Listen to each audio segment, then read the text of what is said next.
This segment of the news is brought to you by Sun Oil Limited.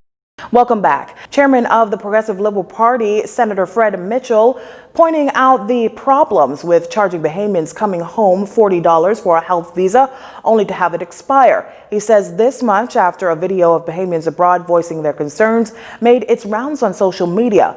Mr. Mitchell asks, in these budgetary times, who would have budgeted for a visa twice? Now, as of July 1st, the Bahamas Travel Health Visa has been a requirement to enter into the Bahamas to ensure all travelers entering the country have completed the necessary health requirements upon arrival. As of November 1st, a fee of $40 was implemented for all Bahamian citizens and residents requesting a Bahamas health travel visa. Mitchell says the fee should be waived for all Bahamians, addressing the complications of the Bahamians stuck in South Florida, saying that it understands the travelers' COVID-19 RT-PCR test would now expire due to the weather delay of Tropical Storm Ada, and they will be able to use their current Bahamas health travel visa to return home. Bahamas Air advised the public yesterday the airline will restart its international flight schedule November 15th.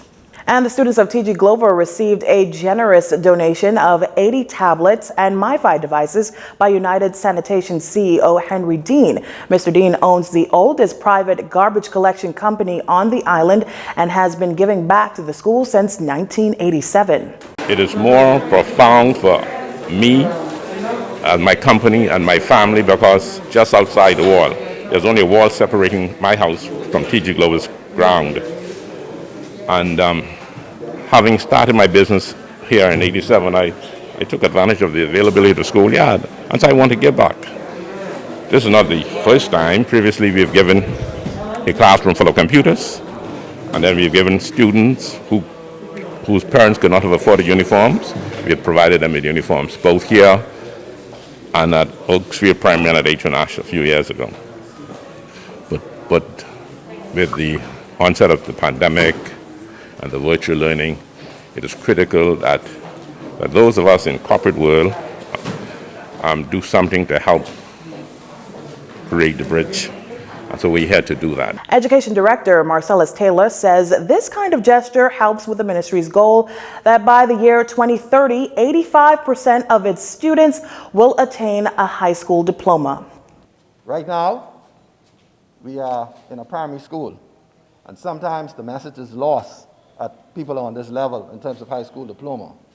But in order to get that high school diploma, what you do from kindergarten, from K, all the way through the primary years, prepares you to meet that goal.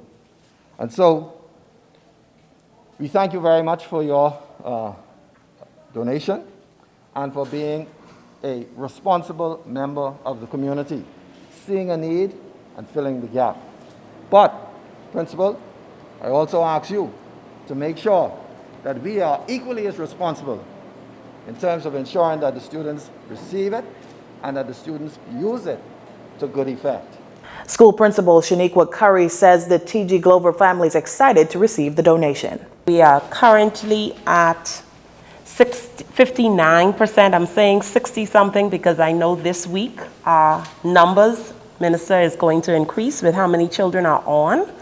We ended last week at 59%, sir, and we know once we start piling those out, our numbers are going to shoot to where we want it to be, and that's at